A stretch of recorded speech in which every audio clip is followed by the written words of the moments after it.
I have 20 years of hard labor under my belt. Despite my commitment to the organization, I was abruptly given a notice of termination one day. Mark, congratulations. You have been chosen for a reduction in the workforce. You are being let go because we have hired a very good new employee. I appreciate your efforts. I stood speechless at the sudden declaration from my manager, Evan. It's unfortunate, but that's reality.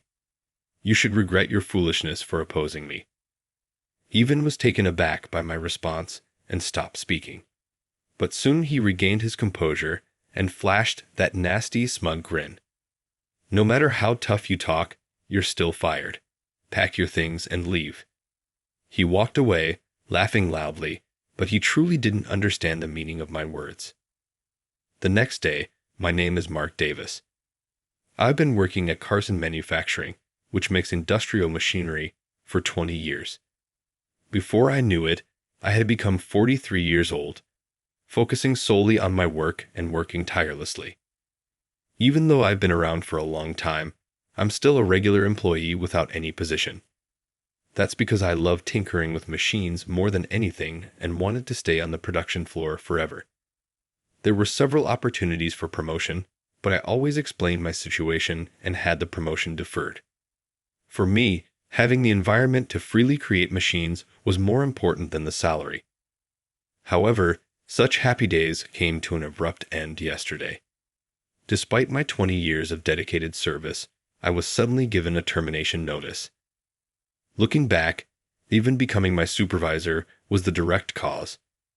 All my previous supervisors were hardworking and respectable mentors. They would cover for my mistakes and collaborate with other departments to solve problems when consulted. Such a culture allowed Carson Manufacturing to gain a certain level of trust in the industry, despite being a small company.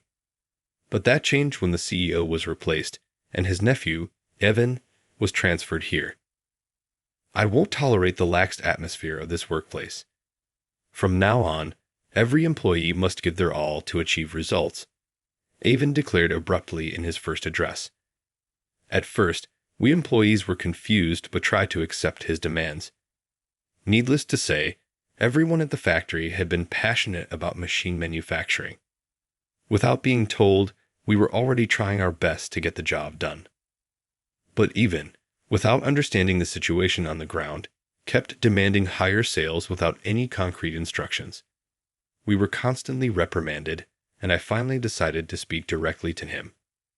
Even, everyone is doing their best every day, but if you ask us to improve our performance without specific directions, we don't understand how. If you guys working on the ground don't understand, how should I know? Mr. Carson boasted that you are excellent employees. If you're so talented, you should be able to figure it out without my instructions. No matter how hard I tried to communicate, he was always like this, making conversation impossible.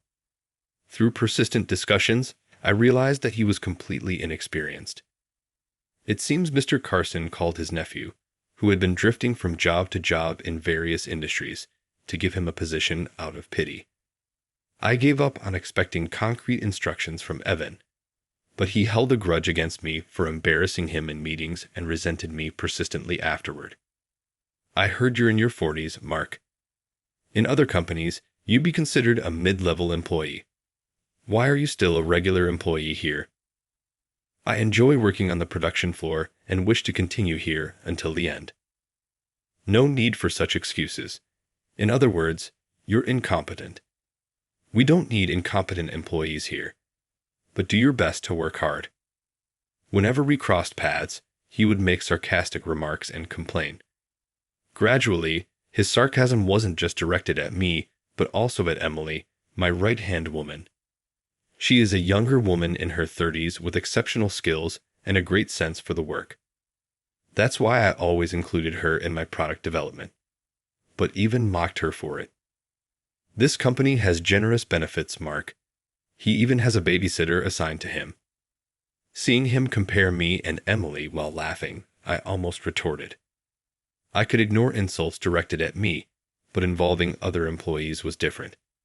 However, it was Emily herself who held me back. I know how capable you are. No matter what anyone says, we just need to prove ourselves through our work. Her smile, which always cheered up everyone around, also helped ease my tension. This is how we managed to continue our daily work despite the troublesome presence of Evan. However, over time, his behavior became even more unbearable. It became a norm for him to leave work on time while pushing his tasks onto his subordinates. Although we employees covered his work, he never showed any gratitude or appreciation. Moreover, when employees applied for paid leave, he would reject it with unreasonable excuses like being too busy or coinciding with his own leave. Realizing that this was unsustainable, we decided to directly complain to Mr. Carson about him. We believed that only he, being a relative, could change Evan's attitude, but the result was a complete failure. Instead of reprimanding Evan, I was the one who got scolded. You've been with this company for 20 years, haven't you? It's your role to support Evan, yet you complain without making any effort. From now on, devote yourself more to assisting him. Hearing this directly from the CEO made me utterly disillusioned with the company. Since then, Evan has been subjecting me to various petty harassments. I had been working on developing a machine that assembles parts for about 5 years. I named it Fabs, combining fabrication and fabulous to represent the joy of creation. Fabs was designed to handle large and heavy parts accurately, automating a wide range of assembly tasks. Once completed, it would replace manual insertion processes, significantly reducing work time and stabilizing quality. For the past year, we focused on finalizing the product based on the prototype. But one day, when I arrived at work, I was shocked to see the prototype forcibly toppled and in pieces. The prototype was quite large and securely fixed to prevent it from being easily knocked over, but now it appeared as if it had taken a severe hit, with one side severely dented. As I stood there in shock, Evan approached, pretending to be passing by, and sneered at me. "Oh, is that the toy you were making, Mark?" "Sorry, I bumped into it, and it fell over." "But isn't it good that we found out its weakness before it was commercialized? You should be thanking me." Lying through his teeth, he walked away laughing loudly. There's no way it would fall just from a bump. It was designed to withstand repeated shaking. Even though I knew it was his doing, without any proof of his deliberate act, I couldn't report it anywhere. Swallowing my frustration, I began repairing the prototype. Fortunately, most of the internal circuitry was intact, and within a few days, the prototype was restored. Since then, I made sure to lock the room where the prototype was kept whenever I left. Previously, the development room was always open, so that anyone in the company could freely observe it. The low barriers for exchanging opinions across positions and departments were a strong point of this company, but from that day, such enjoyment became a thing of the past. Besides this incident, Evan continued to harass me by shredding documents I created and piling an excessive amount of paperwork solely on me. Additionally, he would answer calls intended for me and delete data I was responsible for without permission, taking his harassment to new levels.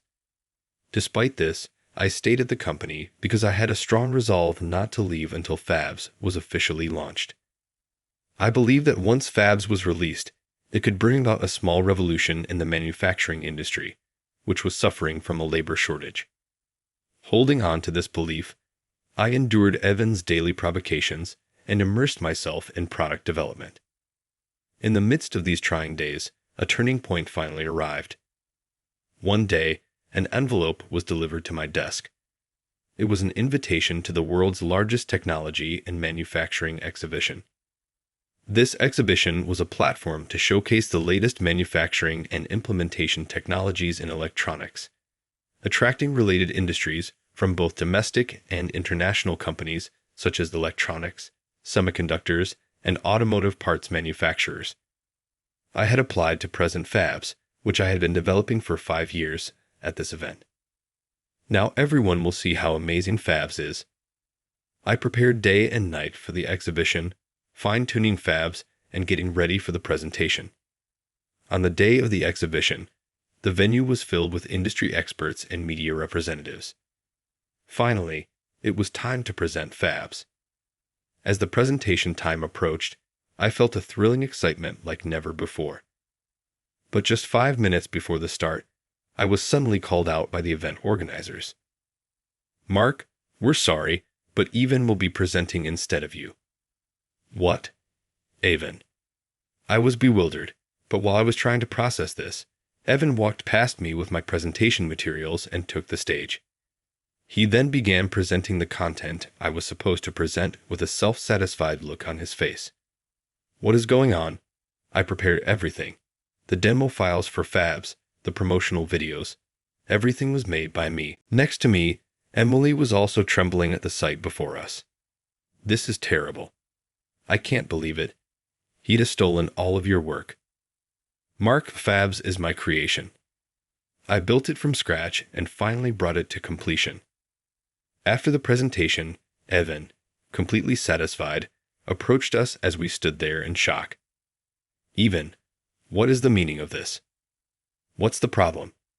It's obvious it's better for a department head like me to explain than a regular employee like you. Don't you understand that it increases the chances of successful deals?" he retorted, showing no remorse whatsoever. Unable to hold back, I finally let go of my usual resignation and protested, "But Fabs is my invention. You don't even understand the content of the materials you just read, do you? The employee who understands the product should be the one presenting. You just don't get it, do you? Besides, I got permission from Mr. Carson to present this machine. Are you going to go against his decision?" Seeing the smug look on his face, I realized that arguing further was pointless. He must have been waiting for an opportunity to embarrass me for a long time. When I reacted to him destroying the prototype, he probably figured out that Fabs was the most important thing to me. He had undoubtedly arranged everything in advance with Mr. Carson to take Fabs away from me. But being told it was the CEO's decision, there was nothing more a regular employee like me could do. As I stood there swallowing my frustration, Evan patted me on the shoulder and walked away with a gleeful look. "Well, since there's nothing more to discuss, I'll take my leave. I have to handle the inquiries and orders for that machine." As expected, Fabs was welcomed with open arms by the industry. Evan had stolen my product, and, as a result, gained significant recognition and fame in the industry. Seeing Evan and Mr. Carson reveling in their success, I finally made up my mind. The most shocking news came the day after the exhibition. Today, remembering the humiliating events of the previous day, I went to work as usual. However, my desk was completely empty. All the research I had accumulated over the years and the meticulously gathered documents were gone. What is going on here? I don't know. I have no idea. When I came in this morning, it was already like this. I asked Emily and my other colleagues, but everyone just shook their heads, clueless. After searching the department, we found that everything from my desk had been stuffed into garbage bags and left in a storage room. Who would do something like this? Emily muttered in shock, and everyone thought of the same person at that moment. "Mark, what are you doing over there?" Evan grinned smugly. Evan appeared clearly in high spirits. He glanced at me holding the garbage bags and snorted derisively. "Rummaging through trash early in the morning. You've really hit rock bottom, haven't you?" My belongings were thrown away. "Do you know anything about it, Evan?" "Oh, that. It was all unnecessary, so I took care of it last night. You should be thanking me." "What?" He casually admitted it was his doing, leaving me speechless. As I struggled to find a response, he smiled and dropped a bombshell. "Congratulations, Mark. You've been selected for workforce reduction. We're hiring a top-tier new graduate starting tomorrow, so you're fired." I was stunned by the sudden announcement. He continued enjoying himself. "The new hire is Mr. Carson's son. He's a young, college-educated employee, totally different from an eternal regular employee like you. The machine you made, Fabs or whatever, is finished, right? That means you're no longer needed by the company. The new hire will use your desk starting tomorrow, so clear it out and leave." In other words, I was fired.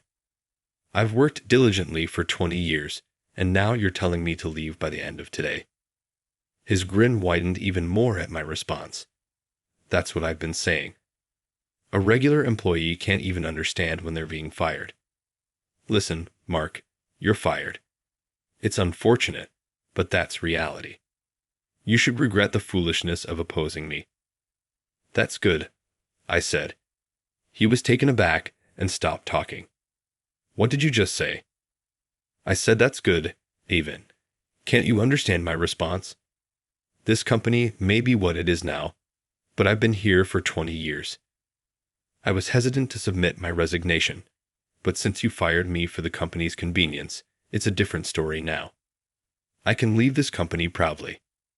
Hearing my words, Avon stood there dumbfounded for a moment, but soon he shook his head, regaining his composure, and that nasty, smug grin returned to his face. Is this the howl of a loser?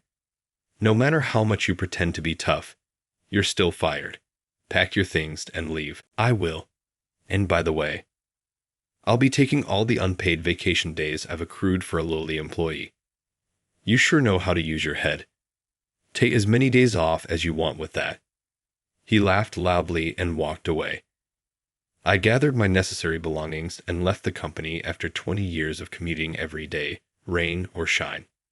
It ended rather abruptly. Thinking about this, I slept in late the next day, forgetting all my past fatigue. But when I woke up and saw my phone screen by my pillow, I blinked in surprise. What is with all these missed calls? There were dozens of missed calls from the workplace I had just left. They must have been calling nonstop since the start of the workday. As I sighed at a long list of missed calls, another call came in. I was tempted to ignore it, but the constant ringing was draining the battery, and it was annoying. I realized that if the calls continued like this, I wouldn't be able to use my phone properly. So, reluctantly, I decided to answer. Hello, this is Mark. Finally. How long were you going to keep me waiting? The workplace is in chaos. Get here immediately. The person yelling was, of course, Avon. Without waiting for my response, he started babbling about the situation. According to him, when he arrived at work this morning, there were no employees present.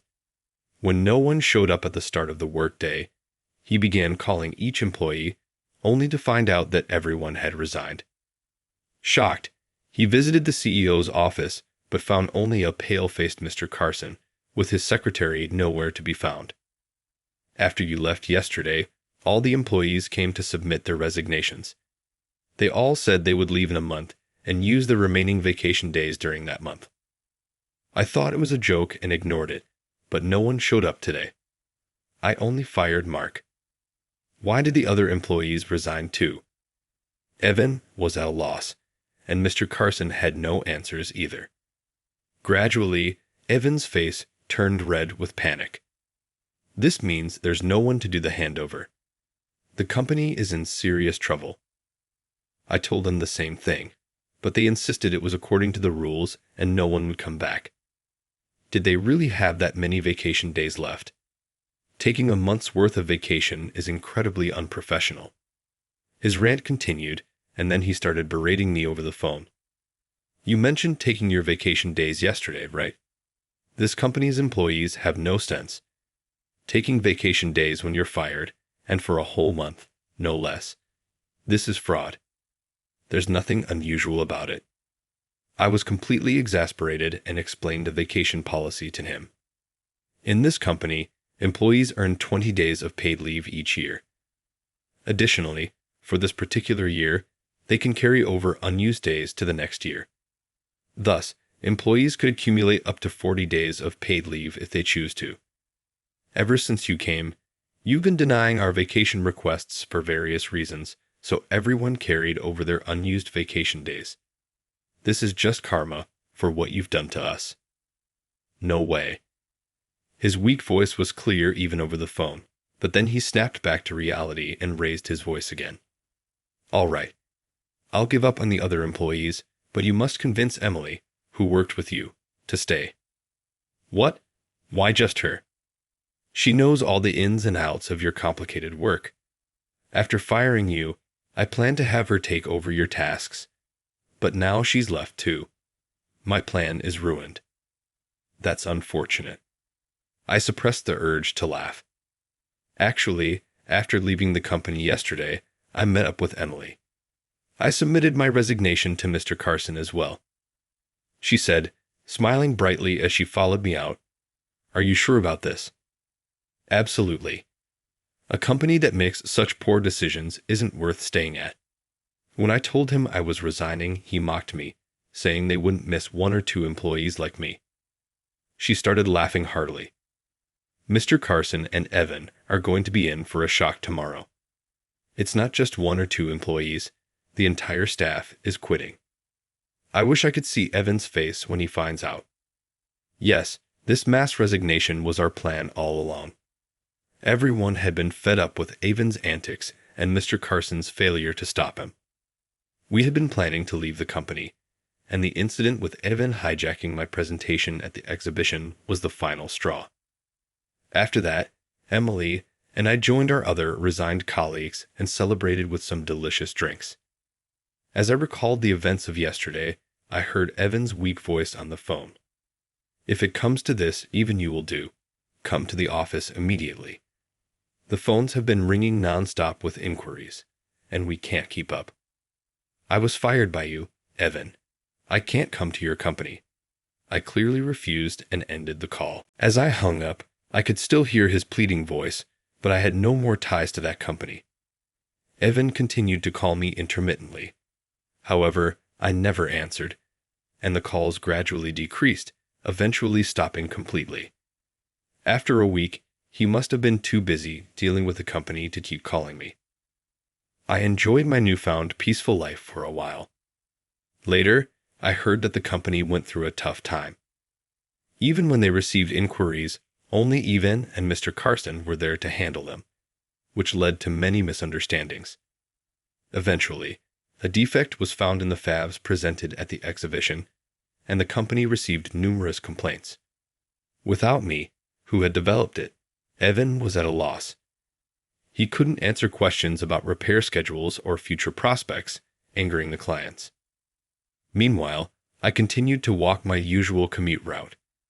As I passed my former company, Evan spotted me and rushed over, sweating profusely. "You're finally here. I knew you would come, Mark. Now fix that fabs machine. The clients are furious." Half crying, he clung to me, but I shook off his hand nonchalantly. "You must be mistaken. I was fired from Carson Manufacturing." "Then why are you here?" "I'm on my way to my new company. From now on, I'll be working at Davis Engineering, my new startup." Evan was stunned, his eyes wide, and he turned pale, collapsing to the ground. He tried to say something, but I ignored him and headed to my new office across from Carson Manufacturing. I had always wanted to have my own company, a place where I could freely create machines. A dream come true, and with like-minded colleagues, I wanted to create products that could compete globally. As I shared my vision, my coworkers supported my plan. What started as a dream became more serious as Evan worsened the work environment. We gradually prepared for the startup, and I had intended to stay at Carson Manufacturing until the launch of fabs out of loyalty, but the betrayal at the exhibition by Evan and Mr. Carson sealed my decision to leave. In my new office, I looked out the shiny windows. Inside, the data Evan presented at the exhibition included bugs from before the revisions. I had the correct data and fixed parts ready for the real presentation. If he had apologized, I might have given him the revised data, but that's impossible now. I turned to see Emily standing there with a cup of coffee behind me. My former colleagues were smiling warmly. Everyone who had submitted their resignations had joined my new company. I looked around at the familiar faces, all reliable friends. Let's work together and give it our all. I look forward to working with you. Encouraged by my words, my colleagues responded with bright, beaming smiles. After that, we worked together to develop the improved version of Fabs. We addressed the previous issues and launched the final product online. The response was overwhelmingly positive, and seeing this, Avon reportedly collapsed to the floor in despair, saying, "This is the end for our company," just as he predicted. The old company stopped receiving new orders. Everyone preferred the improved version from my new company. Nobody wanted to buy the problematic old product. Evan only received repair requests, but he couldn't handle them and was soon swamped with refund demands. Shortly after, the company went bankrupt. The elite newcomer, Mr. Carson's son, had long since fled and was working in an unrelated company. Meanwhile, Mr. Carson and Evan ended up with massive debts and eventually filed for bankruptcy. After that, they tried to find new jobs, but Evan, having never worked properly, was not hired anywhere for long. The other day, Emily confided in me with a serious expression. Actually, the other day, I saw a soup kitchen in a park in the neighboring city for people in need. Among them, I think I saw someone who looked a lot like Mr. Carson and Evan. If it really was them, their fate is tragic, but it's certain that they are reaping the consequences of their actions. Since then, my company has been steadily growing. We've been continuously improving, incorporating customer feedback to make the machine more versatile with interchangeable attachments. I intend to keep cherishing the feelings of my employees and our gratitude towards our customers. My relationship with Emily has also blossomed. I'll always stay by your side. I want to watch the company grow alongside you. We have been dating for a year now after she came clean about her feelings. We're getting married next month. Emily knows me the best, so I want to keep creating a dynamic work environment with her. With all my strength, I walk into a new future alongside her. I'm going to keep working nonstop today and every day.